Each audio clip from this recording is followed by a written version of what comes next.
bilang siapa? Jangan Jokowi ya? Mau ngomong Jokowi? Baik. Nggak usah. Nggak ngomong siapa? Baik, sebentar. Anda mau ngomong bilang-bilang ya? Ya, saya belum. Saya di sini dengan mereka. Mau Anda kemana jangan siapa? memaksa apa yang saya sampaikan. Ngomong dong sama siapa? Ya, saya tunggu. Ah, siapa? Coba. Ya, jadi orang yang menganggap hukum bisa dikuasai.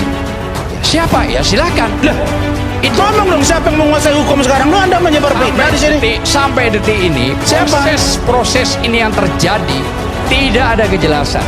Kejelasan yang mana nih? Saya kasih tahu. Nah, kejelasan yang mana nih yang nggak jelas nih? Satu kasus ijazah. Loh, siapa? Sampai Loh, sekarang apa berjalan. urusannya ke ijazah Jokowi? Nah, ini kan yuk minta. Aduh, makanya minta. iya, Oke, iya. sebentar. Orang yang Terima kasih. sudah menjadi pembenci Jokowi Bukan. bicara akan seperti ini. Bukan. Kita bicara tentang agama, tentang narasi, Sudah dijelaskan. tentang diksi. Oke, baik Bang, sebentar. Mana sih Bagaimana Anda? Anda yakin kemudian Bang Ade ini bisa lolos kali? Assalamualaikum warahmatullahi wabarakatuh. Sahabat orang pinggiran. Lagi-lagi Azam menunjukkan kebencian dan kedengkiannya terhadap Pak Jokowi. Bagaimana tidak, perkara yang bahkan tidak ada kaitannya dengan Pak Jokowi pun dipaksa menyeret nama beliau. Seolah-olah di negeri ini tidak ada aparat hukum, tidak ada penyidik, dan tidak ada hakim. Yang ada hanya satu nama yang harus disalahkan, yaitu Pak Jokowi. Lalu, mengapa setiap perkara selalu diarahkan kepada Pak Jokowi? Mengapa setiap proses hukum selalu digiring menjadi seolah ada tangan kekuasaan di belakangnya? Dan apakah masih bisa disebut kritik objektif atau justru sudah menjadi kebencian politik yang kehilangan akal sehat? Mari kita simak video berikut ini sebelum kita membahasnya. Kalau kita perhatikan baik-baik, pola yang dimainkan Azam sebenarnya sangat mudah dibaca. Apapun perkaranya, ujungnya harus Pak Jokowi. Siapapun yang tersandung masalah, bayangannya harus diarahkan ke Pak Jokowi. Padahal logika hukum tidak bekerja seperti itu. Negara ini punya mekanisme hukum. Ada penyidikan, ada alat bukti, ada jaksa, dan ada pengadilan. Tetapi semua proses panjang itu seperti dihapus begitu saja.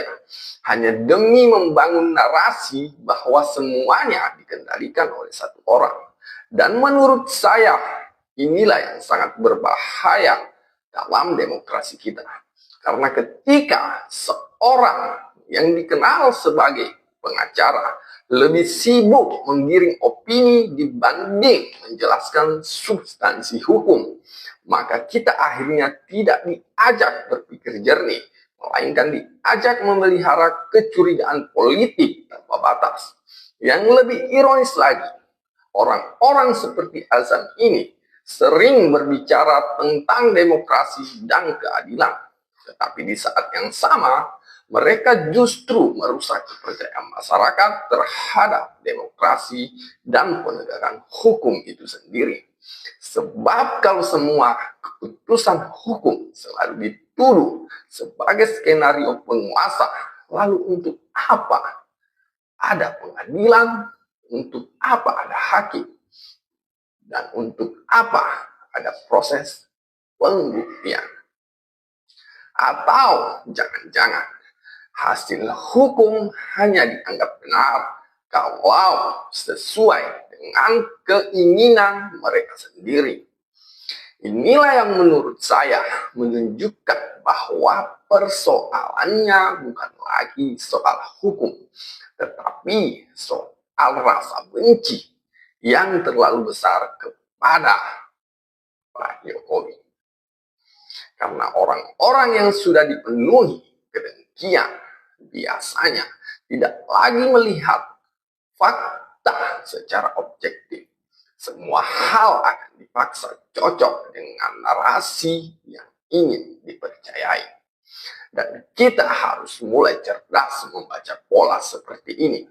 Jangan sampai demokrasi berubah menjadi panggung propaganda, di mana kebencian terus diproduksi lalu dibungkus seolah-olah kritik intelektual. Karena kritik tanpa objektivitas hanyalah agitasi yang diberi jas akademik. Jadi menurut saya, perbedaan politik itu hal biasa. Kritik kepada pemerintah juga bagian dari demokrasi. Tapi kalau setiap perkara selalu dipelintir untuk menyeret satu nama tanpa dasar yang jelas, maka itu bukan lagi kritik yang sehat, melainkan upaya membangun persepsi kebencian secara terus-menerus. Dan kalau pola seperti ini dibiarkan, yang rusak bukan hanya nama seseorang, tetapi juga kepercayaan masyarakat terhadap hukum dan demokrasi di negeri ini. Saya kira itu dan saya wallahul muwaffiq ila aqwamit thariq. Wassalamualaikum warahmatullahi wabarakatuh.